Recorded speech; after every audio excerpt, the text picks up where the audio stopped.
बिस्मिल्लाहिर्रहमानिर्रहीम। अस्सलाम वालेकुम स्टूडेंट्स, आज हम अपने नए लेक्चर के साथ हाजिर हैं। तो आज का हमारा लेक्चर जो है वो क्लास 9 का बायोलॉजी का चैप्टर 1 का लास्ट टॉपिक है और ये बहुत ही इंपॉर्टेंट टॉपिक है। ठीक है, ऑब्जेक्टिव लिहाज से भी और सब्जेक्टिव यानी लॉन्ग क्वेश्चन के लिहाज से भी, और जो है इसमें से शॉर्ट क्वेश्चन और एमसीक्यूज भी बहुत है। तो आज का जो हमारा टॉपिक है वो जी लेवल ऑफ ऑर्गेनाइजेशन यानी ऑर्गेनाइजेशन की दर्जाबंदी। ठीक है, तो लेक्चर स्टार्ट करने से पहले अगर अभी तक भी आपने ट्यूटर प्लस एकेडमी के चैनल को सब्सक्राइब नहीं किया तो जल्दी से बेल आइकन को प्रेस करें ताकि आने वाली हर वीडियो से आप अपडेटेड रहें। तो चलिए स्टार्ट करते हैं क्लास 9 का आज का टॉपिक लेवल्स ऑफ ऑर्गेनाइजेशन। ठीक है, लेवल्स का मतलब है दर्जाबंदी। ठीक है, यानी ऑर्गेनाइजेशन की दर्जाबंदी किसमें ये होता है कि एक ऑर्गेनिज्म जो है एक कंप्लीट ऑर्गेनिज्म जो बनता है उसमें पीछे पीछे कौन सी स्टेजेस हैं। ठीक है, किन किन लेवल से उसको गुजरना पड़ता है। तो सबसे पहला जो हमारा लेवल है जो ऑर्गेनाइजेशन का वो है हमारे पास एटॉमिक एंड सब एटॉमिक लेवल। एटॉमिक का लफ्ज बता रहा है एटम, तो हर चीज जो हम पढ़ते हैं मैटर कहते हैं मादे को। मादा क्या है? हर वो चीज जो मैस रखती है और जगह घेरती है मादा कहलाती है। ठीक है, तो मादा जो है वो किससे मिलकर बना होता है? एलिमेंट्स। एलिमेंट क्या है? सिंपलेस्ट फॉर्म ऑफ मैटर यानी मादे की सबसे सादा तीन शक्ल को हम एलिमेंट कहते हैं और ये प्योर फॉर्म होती है मादे की। तो एलिमेंट क्या है वो कुदरती टोटल जो एलिमेंट है वो तकरीबन 118 है। ठीक है, और कुदरती तौर पे पाए जाने वाले जो एलिमेंट्स की तादाद है वो 92 यानी 92। ठीक हो गया, यानी टोटल कितने हैं? 118 और 92 जो है वो कुदरती तौर पे पाए जाते हैं कि बाकी जो है वो आर्टिफिशियल है। ठीक हो गया। एलिमेंट्स जो है वो क्या है? नेक्स्ट एलिमेंट के अंदर जो सबसे छोटा पार्टिकल है जो मजीद तकसीम नहीं होता उसको हम जो है वो एटम कहते हैं। एटम क्या है? इंडिविजिबल पार्टिकल यानी मजीद तकसीम नहीं होता। और एटम जो है वो तीन किस्म के जो है पार्टिकल से मिलकर बनता है जिसको हम कहते हैं इलेक्ट्रॉन्स, प्रोटॉन्स और न्यूट्रॉन्स। ठीक है, क्योंकि ये एटम से छोटे हैं तो इसलिए हम इनको जो है वो क्या कहते हैं? सब एटॉमिक।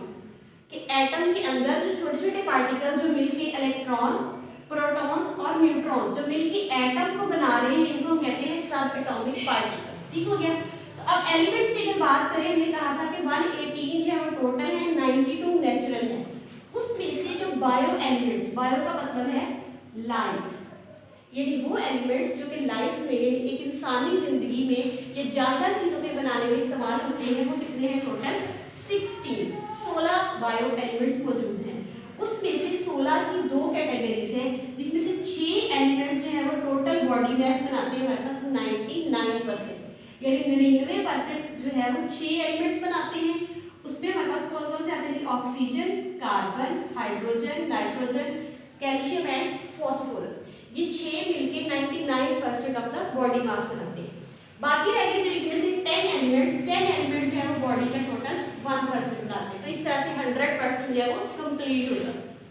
उससे नेक्स्ट लेवल पे चलते हैं। नेक्स्ट लेवल है हमारे पास molecular level. Molecular level, molecule क्या है कि एटम जब मिलते हैं तो क्या बनाते हैं? मॉलिक्यूल। तो मॉलिक्यूल की अगर हम डेफिनेशन लिखें तो कॉम्बिनेशन ऑफ एटम्स। ठीक है, यानी एटम्स का मिलाप जो क्या है? मॉलिक्यूल है। तो मॉलिक्यूलर लेवल में क्या आएगा कि एटम्स और एलिमेंट्स मिलकर क्या बनाएंगे? मॉलिक्यूल। ठीक है, तो मॉलिक्यूल जो है बेसिकली 2 टाइप्स की है जो कि लिविंग ऑर्गेनिज्म में मौजूद है। वो देख लेते हैं कौन कौन से हैं। पहली कैटेगरी है जी मैक्रोमोलिक्यूल्स और दूसरी है हमारे पास माइक्रोमोलिक्यूल्स। मैक्रो लफ्ज का मतलब है लार्ज यानी बड़ा और माइक्रो का मतलब है छोटा और इसका मतलब है बड़ा। अब मैक्रो से क्या होगा? वो मॉलिक्यूल जिनका मॉलिक्यूलर वेट यानी जिनका वेट ज्यादा होगा, जिनके अंदर एटम्स की तादाद ज्यादा पाई जाएगी, उनका मॉलिक्यूलर वेट ज्यादा होने की वजह से उनको हम कहेंगे कि वो हमारे पास क्या है? मैक्रो मॉलिक्यूल यानी लार्ज मॉलिक्यूलर वेट। इसमें एग्जांपल हमारे पास आ जाती है जी लिपिड्स, प्रोटीन्स। ठीक है, ये हमारे पास आ गई इसकी एग्जांपल लिपिड्स और प्रोटीन्स। प्रोटीन्स अब देखिए अमाइनो एसिड से मिलकर बनते हैं। अमाइनो एसिड का मॉलिक्यूलर वेट थोड़ा है लेकिन जब डिफरेंट टाइप्स के अमाइनो एसिड मिलकर प्रोटीन बनाते हैं तो उनका मॉलिक्यूलर वेट बढ़ जाता है। इसी तरह से लिपिड्स है। नेक्स्ट हमारे पास आते हैं जी माइक्रो मॉलिक्यूल। तो माइक्रो का मतलब जैसे लफ्ज ही बता रहा है छोटा, यानी इसका मॉलिक्यूलर वेट क्या होगा, लो। तो इसकी हम अगर डेफिनेशन लिखें तो लिखेंगे the molecules that have low molecular weight, यानी वो मॉलिक्यूल जिनका वजन कम होता है उनको हम क्या कहते हैं, माइक्रो मॉलिक्यूल। इसकी एग्जांपल देख लेते हैं, वाटर एंड कार्बन डाइऑक्साइड। ठीक है, अब देखिए पानी के अंदर पानी का फॉर्मूला बहुत ही सिंपल है, यानी 2 हाइड्रोजन है और 1 ऑक्सीजन है। इस तरह से कार्बन डाइऑक्साइड में कार्बन 1 है और 2 मॉलिक्यूल जो है वो ऑक्सीजन के हैं। एज कंपेयर टू प्रोटीन और लिपिड, इनका मॉलिक्यूलर वेट बहुत ही कम है, तो इसलिए इनको जो है वो क्या कहा जाता है, माइक्रो मॉलिक्यूल। तो मुझे उम्मीद है कि आपको यहाँ तक समझ आ गई होगी। चलते हैं अपने नेक्स्ट लेवल की तरफ, जो हमारे पास है जी ऑर्गेनेली लेवल। तो ऑर्गेनेली क्या है, बेसिकली सेल के अंदर सब सेलुलर स्ट्रक्चर क्या है, इसकी अगर आप डेफिनेशन लिखेंगे तो हम लिखेंगे सब सेलुलर स्ट्रक्चर, यानी सेल के अंदर छोटी छोटी चीजें, यानी आप ये कह सकते हैं सेल के अंदर छोटे फेली जो यूनिट होते हैं, छोटे अफाली यूनिट होते हैं, वो क्या कहलाते हैं, ऑर्गेनेलीज। ठीक है, तो काफी ज्यादा ऑर्गेनेलीज मिलके एक कंप्लीट सेल बना देते हैं। ऑर्गेनेलीज की एग्जांपल अगर देखें हम, राइबोसोम्स की मेंशन है आपकी बुक में, ठीक है, और माइटोकॉन्ड्रिया। अब राइबोसोम का काम क्या है, आप ये बात आपको याद रखनी, हर ऑर्गेनेली का फंक्शन एक खास है। हर ऑर्गेनेली अपना स्पेसिफिक टास्क परफॉर्म करती है, और सेल के अंदर जब डिफरेंट टास्क कंप्लीट होते हैं तो सेल जो है वो एक कंप्लीट फंक्शन परफॉर्म कर देता है। जैसे कि राइबोसोम्स है अगर, तो ये प्रोटीन सिंथेसिस में हेल्प करते हैं, प्रोटीन सिंथेसिस।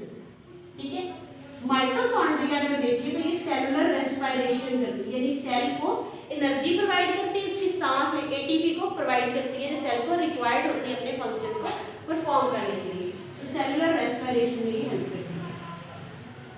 ठीक हो गया। उसके बाद आता है हमारा सेल लेवल। ऑर्गेनेलीज जब मिल जाएंगी तो सेल के अंदर, फॉर एग्जांपल आपका ये स्ट्रक्चर सेल का है, तो इसके अंदर अगर ये राइबोसोम्स है, ये माइटोकॉन्ड्रिया है, ये न्यूक्लियस है, तो ये डिफरेंट ऑर्गेनेलीज मिलके एक कंप्लीट सेल बना देंगे। तो ऑर्गेनेलीज क्या है जी, ऑर्गेनेलीज हमने पढ़ा सेल सेलुलर स्ट्रक्चर, यानी सेल के अंदर पाई जाने वाली छोटी छोटी साख्तें, जो अपना हर साख्त अपना काम जो है वो अलग से परफॉर्म करती है, हर एक का खास काम है जो वो करेगी।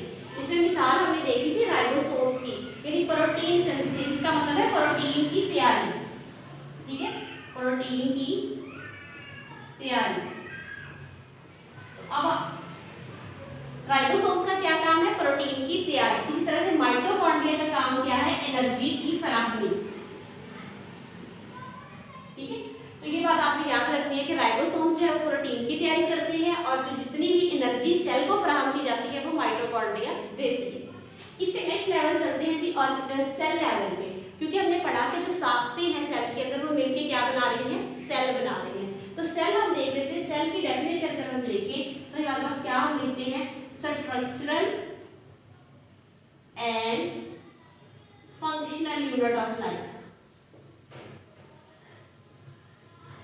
यूनिट ऑफ लाइफ, यानी जिंदगी की फेलियाती और बुनियादी इकाई क्या कहलाती है, सेल कहलाती है। कि सेल जो है वो जिंदगी की बुनियादी इकाई है, जिससे आगे जाके ऑर्गेनिजम्स और इंडिविजुअल और पॉपुलेशन लेवल तक बनते हैं।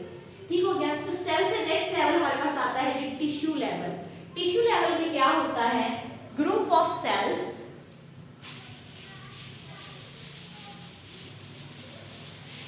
टिश्यू लेवल की प्रॉपर अगर हम डेफिनेशन देखें तो टिश्यू को पहले डिफाइन करते हैं कि टिश्यू क्या होता है। तो group of cells perform same task. इसमें क्या होता है कि एक ही तरह के सेल मिलते हैं आपस में और एक काम परफॉर्म करते हैं, यानी एक काम सारे अंजाम देते हैं, तो वो क्या कहलाता है, टिश्यू। जैसा कि for example nerve cells, nerve cells को हम कहते हैं हमारे जो दिमाग के सेल, खुलिये जो है दिमागी खुलिये, ठीक है, दिमागी खुलिये। अब बेसिकली ये सेल्स हैं, जब ये काफ़ी सारे नर्व सेल्स बॉडी में ब्रेन से निकलेंगे तो ये बना देंगे हमारे पास नर्व टिश्यूज, यानी इनका बंडल आप कह लेंगे निकलेगा वहां से, जो कि पूरी बॉडी से मैसेजेस लेके भी जाएगा और मैसेजेस देगा भी बॉडी को। तो वो क्या बना देगा, नर्व टिश्यूज। नर्व सेल्स मिले तो नर्व टिश्यूज बन गए। इसी तरह से मस्कुलर सेल्स मिलेंगे तो मस्कुलर टिश्यूज बन जाएंगे। ठीक हो गया। तो टिश्यूज क्या है, ग्रुप ऑफ सेल्स, यानी सेल्स का एक जैसे ही सेल की बात आपने याद रखनी, एक तरह की। अब नर्व सेल्स में हम गैंग्लियॉन्स को ऐड नहीं करेंगे। गैंग्लियॉन्स भी हालांकि दिमाग से निकलने वाले ही सेल हैं, लेकिन नर्व सेल्स की बात करें तो फिर नर्वस टिश्यू बनेंगे। ठीक है, अगर फॉर एग्जांपल गैंग्लियॉन इसमें ऐड हो जाएंगे तो फिर ये नर्व टिश्यूज नहीं बनेंगे। ये बात आपने क्लियर रखनी है टिश्यू लेवल में कि एक ही तरह के सेल्स मिलके एक काम परफॉर्म करते हैं तो वो टिश्यू लेवल कहलाता है। ठीक हो गया। तो दोबारा से एक दफा क्विक व्यू ले लेते हैं अपने लेक्चर का कि सबसे पहला जो लेवल ऑफ ऑर्गेनाइजेशन था वो क्या था हमारे पास, एटॉमिक एंड सब एटॉमिक लेवल। तो एटम को पढ़ने से पहले हम देखते हैं मैटर, कि पूरी जो यूनिवर्स है हमारी वो मादे से मिलकर, कायनात जो है वो मादे से मिलकर बनी है। तो मादा क्या है, हर वो चीज जिसका मैस होता है और वो जगह कहती है। उसके बाद मादे की जो सादा तीन हालत होती है उसको हम एलिमेंट कहते हैं। एलिमेंट हमने पढ़े टोटल जो है वो 118 है, उसमें से कुदरती तौर पर पाए जाने वाले 92। 92 के बाद अगर हम बायो एलिमेंट से जो लाइफ को बनाते हैं वो 16। ठीक है, 16 में से 6 एलिमेंट्स ऐसे हैं जो कि जिसम का तकरीबन 99% यानी 99% बनाते हैं हमारे जिसम में। उसमें हमारे पास है oxygen, carbon, hydrogen, nitrogen, calcium and phosphorus. ठीक हो गया। उसके बाद आते हैं हमारा नेक्स्ट लेवल था जी मॉलिक्यूलर लेवल। मॉलिक्यूलर में हमने पढ़ा था कॉम्बिनेशन ऑफ एटम, यानी एटम्स, एक ही तरह के एटम मिलते हैं, ये मुख्तलिफ तरह के मिलते हैं। ठीक है, तो वो क्या बनाते हैं, मॉलिक्यूल। तो मॉलिक्यूल दो तरह के थे, मैक्रो और माइक्रो। मैक्रो का लफ्ज बताया था बड़ा, यानी जिसका मॉलिक्यूलर वेट ज्यादा होगा, जिसका वजन ज्यादा होगा वो हमारे पास क्या आएंगे, मैक्रो मॉलिक्यूल। जिनका वजन जो है वो कम होगा वो हमारे पास क्या होंगे, माइक्रो मॉलिक्यूल। ठीक है, इसमें मिसाल आपके पास पानी और कार्बन डाइऑक्साइड की। जब मॉलिक्यूल्स मिलते हैं तो क्या बन जाती हैं, ऑर्गेनेलिज। ऑर्गेनेलिज क्या थी, छोटी छोटी साख्तें जो सेल के अंदर जो है वो खास किस्म के काम को अंजाम देती है। तो सब सेलुलर स्ट्रक्चर क्या कहलाता है, ऑर्गेनेलिज। और डिफरेंट यानी मुख्तलिफ किस्म की ऑर्गेनेलिज जब सेल में काम करती है तो वो क्या बना देती है, सेल, कंप्लीट सेल। तो सेल क्या है, हमारे पास जिंदगी की बुनियादी और फेलियाती इकाई सेल कहलाती है, यानी structural and the functional unit of life. उसके बाद अगला लेवल हमारे पास कौन सा था, टिश्यू लेवल।